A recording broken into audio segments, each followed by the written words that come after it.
I think, reflecting on it, it was probably the most astonishing royal interview I've ever seen in my life. And I say that on the back of Panorama, and indeed Prince Charles talking to Jonathan Dimbleby, even the Duchess of York's Oprah outing had nothing on this. It was suggested that the royal family had been planning to kind of hide behind the sofa. I would suggest that was a little bit of an underestimation of what was to come. The suggestions around race and racism are obviously so serious and so shocking. On one hand, you look at that and you think, God, that's shocking, but we don't know the context. And equally, the couple, although they do accuse journalists of using unnamed sources, didn't name the person who had said that. So we're then left with the impression that it could have been X or it could have been Y, and maybe we should just conclude they're all racists and completely out of touch. So you have that effect, kind of general effect of sort of shining the spotlight on behaviour but not being specific, and then just leaving the stench behind. It's troubling, isn't it, that on one hand the couple are saying, look, we were silenced, we didn't have a voice. Meghan particularly said she was proud that she's always been an advocate for women. And Harry said, you know, when you're in the system, you're just stuck and there's nowhere to go.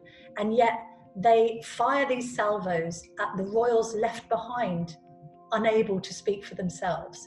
There's a contradiction in that, I think. This idea of, well, we were silenced and now we're speaking out to people who in turn we're saying are silenced. You also reflect on it all and think, is there any way back for these familial relationships? And what's interesting is in the run-up to this interview, I had reported, royal correspondent Victoria Ward had reported that the Cambridges were quite hopeful of a reconciliation, not thinking it would be quite as bad as it is. And I think you look at it from an outsider and think, well, how on earth can they repair the damage that's been done now to their relationship with the royals?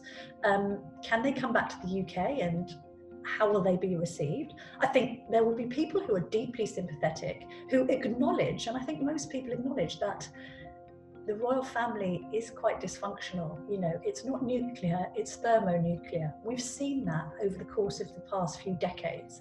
But they'll be wondering, you've got Megxit, and by your own admission, the fairy tale has ended happily. You are now thriving as opposed to surviving. Why then did you feel you needed to unleash on people with whom you are struggling to maintain a relationship?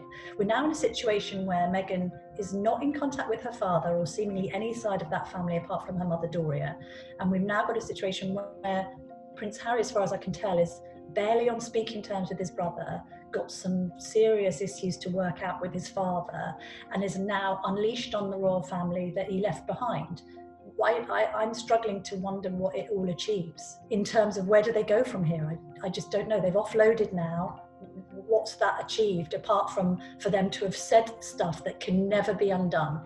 And anyone with any history of anyone that's ever done these massive sit downs is they always live to regret it. You can't put the genie back in the bottle. It's done now. It's said. It's all over the internet. It's all over the papers. It will be for months, years to come. I feel there's an analogy like the end of a Hollywood movie, like you've thrown a grenade and then you just run away in the opposite direction.